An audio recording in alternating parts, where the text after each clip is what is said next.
Welcome to Camper Trailer of the Year, presented by the power of REDARC. Follow us as we take 6 different campers from Narrabri to the Gold Coast over 5 adventure-packed days. So there's a bit different for Camper Trailer of the Year 2024. You might have picked up, we're doing a tour this time. We're not staying in one location like we have for the last 8 years. This year, we've hit the road with 6 campers, a slightly smaller crew than previous years, but it has to be because we have to stay nimble because we are covering some decent distance. We've got some great brands along for the ride too. We've got Patriot, who have won it a number of times. Ultimate, last year's winner. We've got a newcomer in the X series, a brand that hasn't even hit the market. And we've got Marlin, a previous winner of Best Value for Money. And we've got a Central Victorian favourite in Goldfields, a brand that I personally know well, having tested a couple. And then we've got Stockman. This is not their first camper trailer of the year. They have been to us before the pod, but this time they've bought the Rover, a fantastic new pod camper. We'll be living with them, we'll be cooking with them, we'll be towing them both on the bitumen and on the rough tracks out back so that you, the buyer, can get the best information you need to make a decision. We couldn't do this without the ongoing support from REDARC. They've backed Camper Trailer of the Year for 5 years straight. They couldn't make it along for the driving legs of the event, but we got a good look at a couple of their new products. You'll find links below. Also along for the ride and acting as our recovery vehicles were the legends from Tough Dog, who ended up towing the crew camper as well as the Gen 2 X3 when Patriot had to get home for an important meeting. We were lucky to have them along.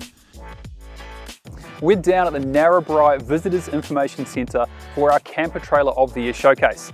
Now we bring these showcases to small regional towns because the big cities, they get the big shows, but we bring the big brands in a no pressure sales environment. Back to the tracks. Our first challenge was the descent from Mount Kaputar down the slippery when wet Barraba track.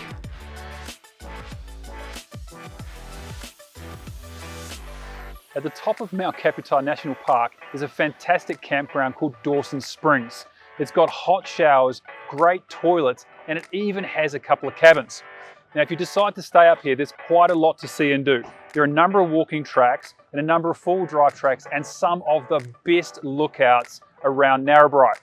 Now, if you do what we've done and you book a permit, you can also head down the Barraba track, which heads east back towards where we're ending up tonight at Copeton Waters at Copeton Dam. So we hadn't seen rain in a couple of days, but New South Wales was soaked. Everyone aired down, but we still all slid our way down the hill, luckily avoiding collecting any trees and doing our best not to damage the track.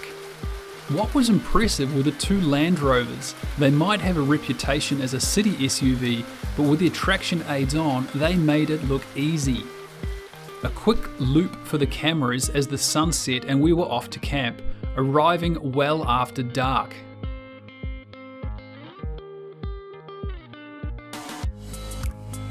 It's day 2, we've had our 6 hours of sleep, we're up for a sunrise shoot, but we're not getting one. These things happen on trips like this, you can't plan for every eventuality. What we're hoping for is behind us is Copeton Dam, one of the best fishing spots in the region, where you can get some absolute monster Murray cod. We're going to start having a cook up in a minute, get a couple of coffees in us and hit the road. What I want to tell you is last night our drive through the dark to get here was super easy, but I will show you on a map a better route than what we took. We took the bitumen, we know a dirt track that gets you from Barbara track, to here, and it's the go. At about 10:30, the skies broke up as we left camp and we saw a bit of what we came for, the epic and full Lake Copeton. Our day 2 was boring, mostly bitumen, but our destination was worth it. For over 40 years, Clarence Gorge has been bringing in camper trailer, caravan and free campers to its pristine cattle station. Now this is end of day 2. We've come from Copeton Waters, which was spectacular if a bit misty. The drive a bit boring, but places like this is exactly why you want to own a camper trailer. You bring it up these roads, you set up a fire, and you have a feed with your mates. Now we're going to relax for the rest of the night before another decent slog tomorrow up to Emu Creek. Morning of day 3 and we've woken up to an absolute cracker. Now last night was heaps of fun. Costa from Tough Dog cooked us arguably the best lamb cutlets any of us have ever had. Now we've got a bit of a decent pack up in front of us. There was quite a heavy dew and quite a lot of mist coming through last night, so a lot of wet canvas. But it's okay, we're setting everything up again today at Emu Creek. Now our drive out, not the most fun drive, but we've got a great stop in the middle. We're heading to the Lunatic Hotel in Drake. So after leaving Clarence Gorge on our way to Emu Creek, we've taken a bit of a detour to a town called Drake. Now the reason being, there is an awesomely named pub, the Lunatic Hotel. Now you often roll through towns like this and you don't even blink an eye at the pubs. This one is worth coming to have a look at. It's got a lot on offer. We've got a decent counter meal, a nice cold pot of beer, but it also does some ice, does some basic groceries, and they've got a bit of camping out back as well. We've made it the half hour up the road from the Lunatic Hotel to Emu Creek. Now we've already done a couple of river crossings and we're just setting up camp.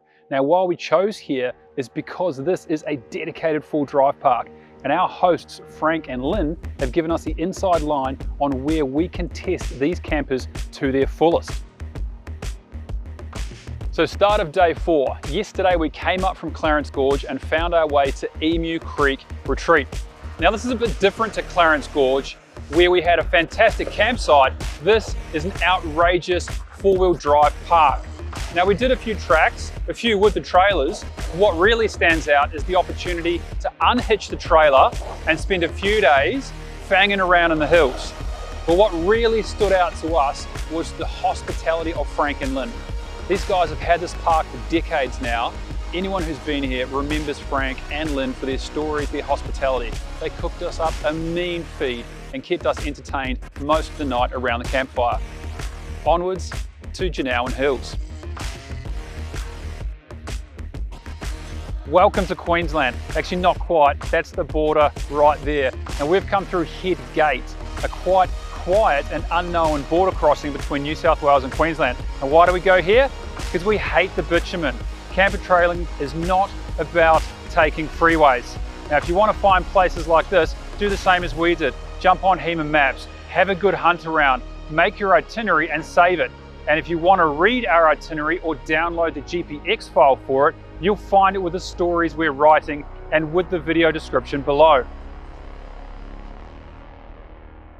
With all of the rain we'd seen and the torrential downpours that hit in the weeks before, the Condamine River Road was closed. It's not a hard track, any 4x4 will do it, but it's also easily closed to avoid damage to the 14 river crossings. If you get a chance, add it to your list, it's pretty special. Our last stop on Camper Trailer of the Year 2024 is Janowen Hills. Now it's just down the road from Gordon Country, which is often referred to as God's Country, some of the most beautiful scenery in southeast Queensland. Now we chose Janowen for a couple of reasons. The hospitality from Jan and Owen is fantastic. These guys are going to cook us up a roast every night and even a breakfast every morning.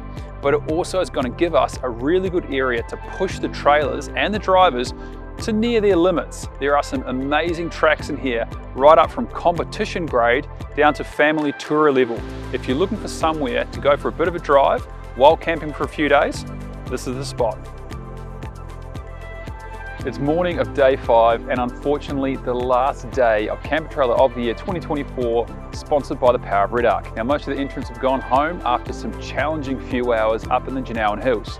Over the last 5 days, we've learned a lot. A lot of the guys here have managed to test their vehicles and their campers to the near limit. We've made a lot of friends. We've had a few sticky situations, but all in all, it has been a hell of a ride from Narrabri up to southeast Queensland. Now I'll remind you, if you want to see the itinerary and the route we drove, we'll have it linked below, including the GPX GPS file. Hey, and you probably want to know more about the campers. We shot review videos on all 6. They are in our channel and linked below. And here is how we do it and what goes into Camper Trailer of the Year. Our judges this year are Scott and Kath Hyman, hugely experienced outback travelers. They love camper trailers, they love camping. And myself, I think this is my 4th or 5th year doing Camper Trailer of the Year, and I'm just in and out of anything that gets towed all the time. We'll be judging the campers to a set of criteria. There are 10 things we're looking for. They range from value to ease of use, comfort, the off-road ability, and how well they're made. The awards we're looking for are the best value for money camper, the overall best camper of the year, and the most innovative camper we see out of the 6. So, want to know who won out of the 6 campers? Give those review videos a watch. They are linked down below in the description. And we've got plenty more on our channel and our playlists. And if you like what we do, you know the drill. Give it a like and a subscribe. It helps us a lot. 2025 will be bigger and better, so stay tuned for another camper trailer of the year. See you then.